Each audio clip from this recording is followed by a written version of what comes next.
Assalamualaikum warahmatullahi wabarakatuh. Halo semuanya, perkenalkan saya Hanisa Fitri dengan nomor induk mahasiswa 2121030. Di sini saya akan membuat video sinopsis mengenai mata kuliah Metodologi Studi Islam karangan dari Profesor Dr. Haji Abu Tinata MA.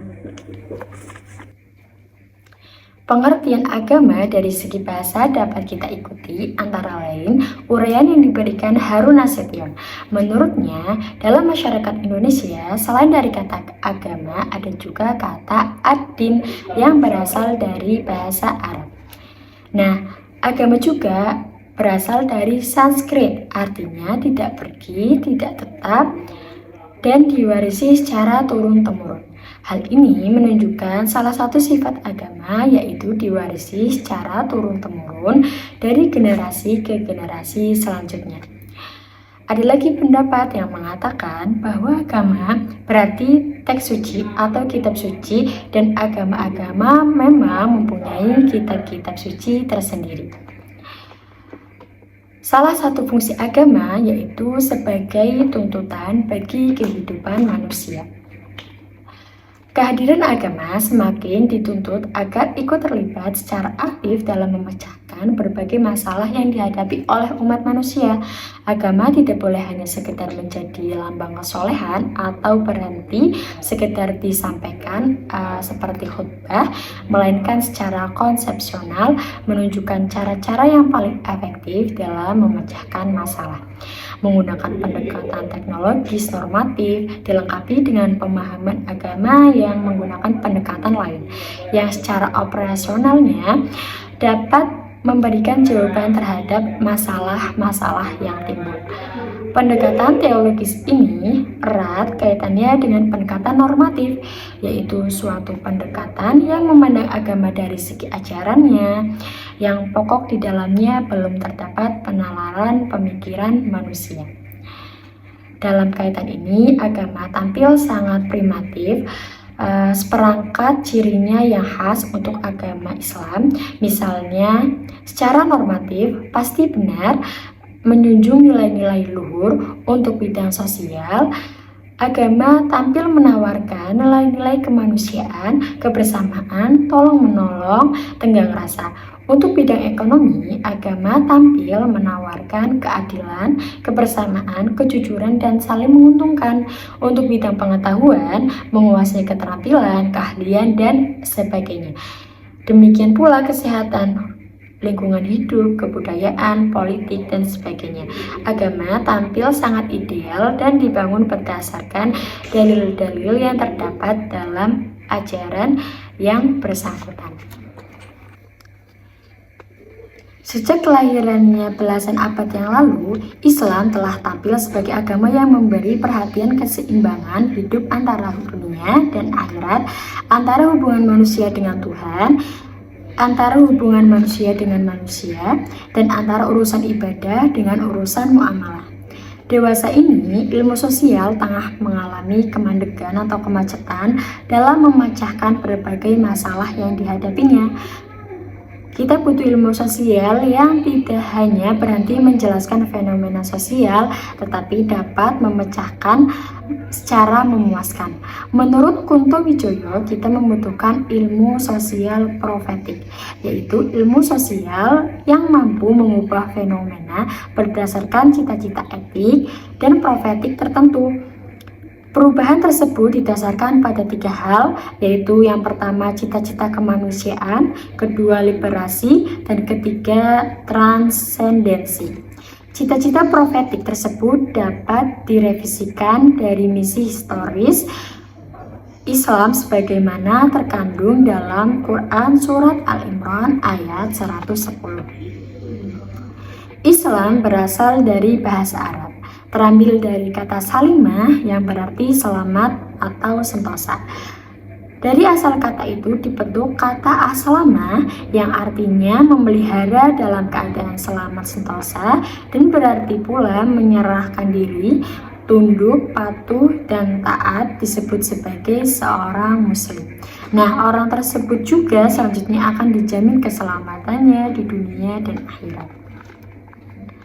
Hal demikian dilakukan atas kesadaran dan kemauan diri sendiri, bukan paksaan atau berpura-pura, melainkan sebagai panggilan dari fitrah dirinya sebagai makhluk yang sejak dalam kandungan sudah menyatakan patuh dan tunduk kepada Tuhannya. Dari berbagai sumber kepustakaan tentang Islam dapat diketahui bahwa Islam memiliki karakteristik yang dapat dikenali melalui konsepsinya dalam berbagai bidang, seperti bidang agama, ibadah atau muamalah, kemudian kemanusiaan yang di dalamnya termasuk masalah pendidikan, ilmu pengetahuan, kemudian kebudayaan, sosial, ekonomi politik, kehidupan, lingkungan hidup, kesehatan, pekerjaan, serta Islam sebagai sebuah disiplin ilmu. Terdapat sebuah argumentasi yang dapat dikemukakan sebagai berikut.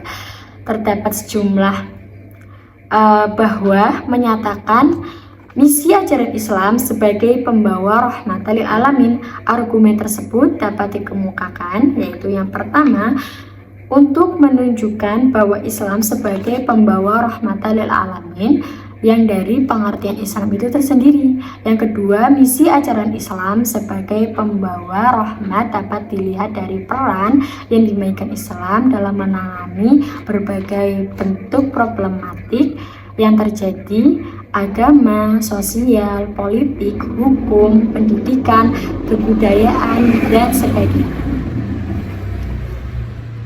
Kemudian mengenai posisi Islam terhadap agama-agama yang datang sebelumnya dapat dikemukakan sebagai berikut, yaitu yang pertama dapat dilihat dari ciri khas agama Islam yang paling menonjol, yaitu bahwa Islam menyeluruh kepada pemeluknya. Kemudian yang kedua, posisi Islam di antara agama-agama besar di dunia dapat pula dilihat dari ciri khas agama Islam yang memberinya kedudukan istimewa di antara agama sekalian. Yang ketiga, posisi Islam di antara agama-agama lainnya dapat dilihat dari peran yang dimainkannya.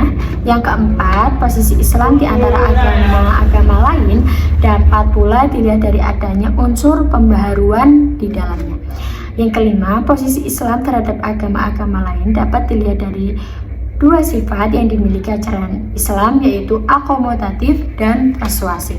Dan yang terakhir, hubungan Islam dengan agama lain dapat dilihat pada ajaran moral atau akhlak yang mulia di dalamnya, seperti moral-moral dalam agama-agama seperti Hindu. Pemahaman Islam yang terjadi di masyarakat masih bercorak parsial, belum utuh dan belum pula komprehensif. Dan sekalipun kita menjumpai adanya pemahaman yang sudah utuh dan komprehensif, namun semuanya itu belum tersosialisasikan secara merata ke seluruh masyarakat Islam. Pemahaman Islam demikian baru diserap oleh sebagian sarjana yang secara kebetulan membaca karya-karya mereka dengan sikap terbuka. Namun, untuk kepentingan akademis dan untuk membuat Islam lebih responsif dan fungsional dalam memandu perjalanan umat serta menjawab berbagai masalah yang dihadapi saat ini, diperlukan metode yang dapat menghasilkan pemahaman Islam yang utuh dan komprehensif. Dalam hubungan ini, Mukti Ali mengatakan bahwa metodologi adalah masalah yang sangat penting dalam sejarah pertumbuhan ilmu. Secara sederhana dapat ditemukan jawabannya bahwa dilihat dari segi normatif sebagaimana yang terdapat dalam Al-Quran dan hadis, maka Islam lebih merupakan agama yang tidak dapat diperlakukan kepadanya paradigma ilmu pengetahuan, yaitu paradigma analitis, kritis, metodologis, historis, dan empiris. Sebagai agama, Islam lebih bersifat memihak, romantis, apologis, dan subjektif. Sedangkan jika dilihat dari segi historis, yakni Islam dalam arti yang dipraktikkan oleh manusia serta tumbuh dan berkembang dalam sejarah kehidupan manusia, maka Islam dapat dikatakan sebagai sebuah disiplin ilmu, yakni ilmu keislaman atau Islam studies. Selanjutnya, studi Islam sebagaimana dikemukakan oleh Hussein Nasr adalah sains yang dikembangkan oleh kaum muslimin sejak abad Islam kedua yang disebut dengan sains Islam.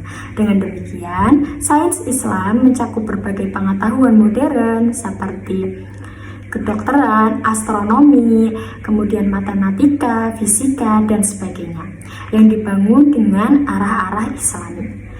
Sementara studi Islam adalah pengetahuan yang dipraktikkan dalam sejarah dan kehidupan manusia, sedangkan pengetahuan agama adalah pengetahuan yang sepenuhnya diambil dari Allah dan Rasul-Nya, seperti ajaran akidah, ibadah, membaca Al-Quran, dan akhlak. Dari 3 kategori di atas, maka muncullah apa yang dikenal dengan madrasah diniyah, kemudian yaitu lembaga pendidikan yang secara khusus mengajarkan pengetahuan agama, madrasah ibtidaiyah, sanawiyah, dan institut agama Islam yang di dalamnya mencakup ajaran studi Islam. Kemudian muncullah juga universitas Islam yang di dalamnya berbagai ilmu pengetahuan modern yang bernuansa Islami. Nah, metode yang dapat digunakan untuk memahami Islam secara garis besar ada 2 macam, yaitu yang pertama metode komparasi, yaitu suatu cara memahami agama dengan membandingkan seluruh aspek yang ada di dalam agama Islam dan agama lainnya. Dengan demikian akan dihasilkan pemahaman Islam yang objektif. Kemudian yang kedua yaitu metode sintesis.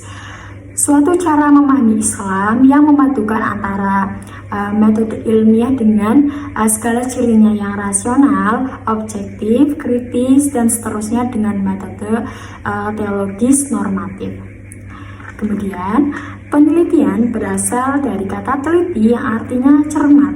Pemeriksaan dilakukan secara seksama dan teliti dan dapat pula berarti penyelidikan. Selanjutnya, penelitian atau research, ilmu pengetahuan mengandung implikasi-implikasi yang bersifat ilmiah disebut dengan methodology of research. Tujuannya mencari kebenaran objektif yang disimpulkan melalui data yang terkumpul. Kemudian macam-macam penelitian yaitu penelitian historis, historical research, penelitian kasus dan penelitian lapangan. Ketiga yaitu penelitian korelasional, correlation research. Kemudian ada penelitian kuasal komparatif.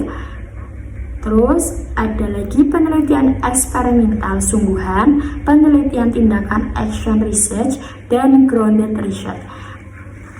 Kesimpulan dari materi yang saya jelaskan mungkin yaitu di tengah-tengah perdebatan di sekitar setuju atau tidak setuju dengan islamisasi ilmu pengetahuan tersebut, tampaknya islamisasi ilmu pengetahuan tersebut pada akhirnya merupakan suatu keharusan yang mana lahirnya industri perbankan yang berbasis syariah seperti yang dipraktikkan pada Bank Muamalah Indonesia atau BNI, Bank Syariah Mandiri dan sebagainya menunjukkan pentingnya nilai-nilai Islam terintegrasi ke dalam sistem perekonomian yang dikembangkan oleh masyarakat. Demikian pula praktik kehidupan kenegaraan yang semakin menuntut perlunya ditegakkan asas keadilan, kejujuran, demokrasi, transparansi, dan sebagainya. Nah, hal ini menunjukkan bahwa nilai-nilai Islam perlu diintegrasikan ke dalam praktik kenegaraan.